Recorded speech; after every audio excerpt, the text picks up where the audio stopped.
नमस्कार दोस्तों।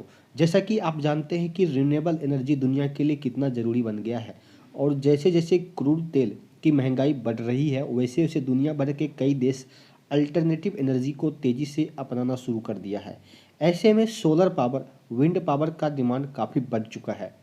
लेकिन इन अल्टरनेटिव एनर्जी सोर्सेस की भी अपनी-अपनी डिसएडवांटेज हैं।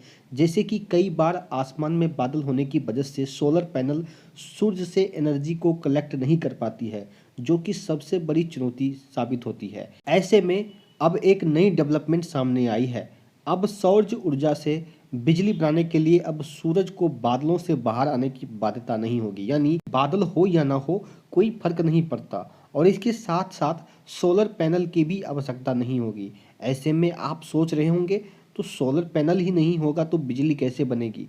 तो मैं आपको बता दूं कि अब सूरज की गर्मी को ही ऊर्जा में बदलकर प्रयोग किया जा सकेगा।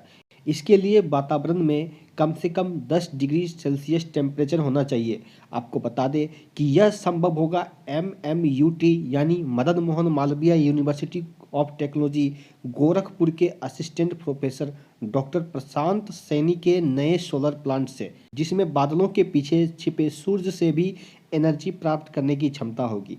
यह प्लांट 10 डिग्री सेल्सियस तक की गर्मी को भी सौर ऊर्जा में बदल देगा। इस सोलर प्लांट का प्रयोग उस स्थानों पर किया जा सकेगा जहां कई बार पूरे दिन धूप नहीं निकलती है। डॉक्टर प्रशांत द्वारा तैयार किए गए इस सोलर प्लांट के थ्योरेटिकल मॉडल से रिलेटेड रिसर्च पेपर को यूनाइटेड किंगडम के international journal energy conversion and management ने भी प्रकाशित किया है। इनक्यूबेटेड ट्यूब से बना solar collector, combined cooling, heating power और डिसैलिनेशन नाम से इस प्लांट में सोलर पैनल की जरूरत नहीं होगी। आपके मन में सवाल उठ रहा होगा कि कैसे काम करेगी ये प्लांट। तो आपको बता दें कि 600 डिग्री सेल्सियस तक बॉइलिंग पॉइंट वाले थर्मल ऑयल से भरी इनक्यूबेटेड ट्यूब से बने सोलर कलेक्टर में सूर्य की ऊर्जा एकत्र होगी। यहाँ से वह फेज चेंज मटेरियल टैंक में जाएगी और उसमें भरे रिलेटिवली कम बॉइलिंग पॉइंट वाले ऑर्गेनिक फ्लूइड यानी एन ब्यूटेन, एन पेंटेन आदि को वेपोराइज करना शुरू कर देगी। इवापोरेशन की प्रक्रिया में मिली ऊर्जा टरबाइन को चलाएगी और बिजली निर्माण शुरू हो जाएगा। बिजली बनाने की यह प्रक्रिया दिन में होगी। दिन ढलने के बाद जब सूरज की ऊर्जा मिलनी बंद हो जाएगी तो फेज टैंक में भरा ऑर्गेनिक फ्लूइड सॉलिड में बदलने लगेगा और इस बदलाव से मिली ऊर्जा से बिजली बनने की प्रक्रिया लगातार जारी रहेगी।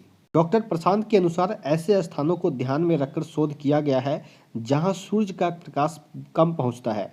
ऐसे में बैटरी के कचरे से भी मुक्ति मिल जाएगी। अभी तक हुए शोध कार्य के आधार पर अनुमान है कि इस प्लांट से बिजली बनाने में प्रति यूनिट करीब 8.5 रुपये खर्च आएगा। इसमें किसी तरह की बैटरी का प्रयोग नहीं हो रहा है, जिससे यह प्लांट पर्यावरण संरक्षण की दिशा में भी मील का पत्थर साबित होगा। यदि दोस्तों यह वीडियो आपके काम आया तो इस वीडियो को लाइक कर दीजिए। यदि आपको इसी तरह की वीडियो देखनी है तो इस चैनल को सब्सक्राइब कर लीजिए। तो मिलते हैं एक अगले वीडियो में, तब तक के लिए धन्यवाद।